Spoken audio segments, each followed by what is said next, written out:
Twin-Shock versus Monolever. Es kommt immer die Frage auf, was für ein Basisfahrzeug verwende ich denn für meinen Umbau oder für das Fahrzeug, das ich mir umbauen lasse. Wir haben jetzt mal hier zwei Fahrzeuge vorbereitet, um den grundsätzlichen Unterschied zwischen diesen beiden Konzepten und das, was es für den Umbau bedeutet, einmal kurz zu erläutern. Wir gehen mal hin zum Fahrzeug. Die Bezeichnung lässt sich einfach erklären. Das ist ein Fahrzeug, was Twin-Shock genannt wird oder bezeichnet wird.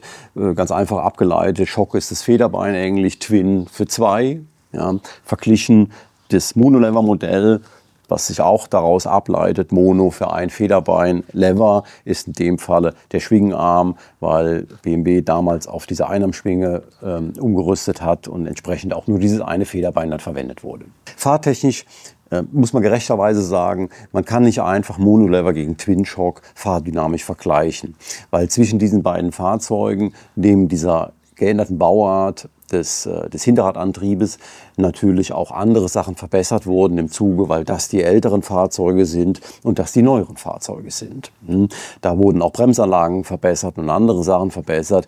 Deswegen ist es nicht ganz so gerecht, diese Fahrzeuge so eins in eins gegenüberzustellen. Was ich sagen kann ist, wenn diese Fahrzeuge aufgearbeitet werden, also die Bremsen gemacht werden, Federelemente, entsprechend modernere Reifen drauf kommen, dann rücken diese Abstände zwischen diesen beiden Fahrzeugkonzepten viel weiter zusammen. Ich kann sagen, wenn ich das Original fahre, so ein Twin-Shock-Motorrad, und fahre ein Monolever dagegen, dann fährt das Monolever-Motorrad auf jeden Fall viel, viel besser.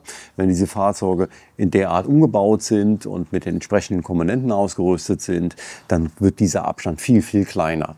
Und da gibt es fahrdynamisch nicht unbedingt einen Vorteil, dass ich sage, ich muss unbedingt so ein moderneres Fahrzeug haben, weil das besser fährt. Das stimmt nicht mehr. Wann wird das eine oder das andere Fahrzeug verwendet? Wir haben Kunden, die das klassischer finden, wenn ich diese zwei Federbeine habe, ja, und sagen, nein, möchte ich unbedingt mit zwei Federbeinen haben.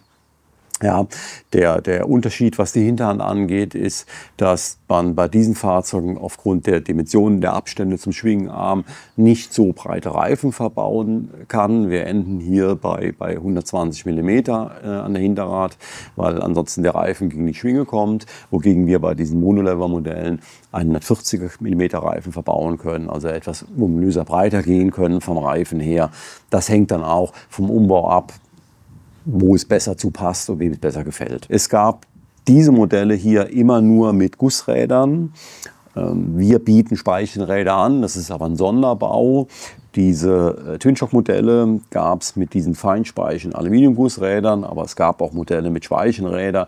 Da muss man dann einfach nach der Auswahl sehen, was ist jetzt besser für mich geeignet, was möchte ich lieber haben. Bin ich eher ein Fan von Speichenrädern oder bin ich eher ein Fan von diesen Gussrädern? Es gab weiterführend dann noch ein weiteres Modell Paralever. Das ist auch eine Einarmschwinge.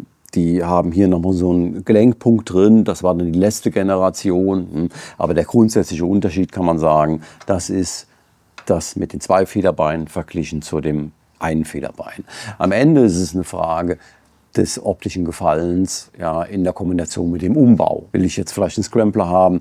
Gefällt mir vielleicht diese Einarmschwinge besser?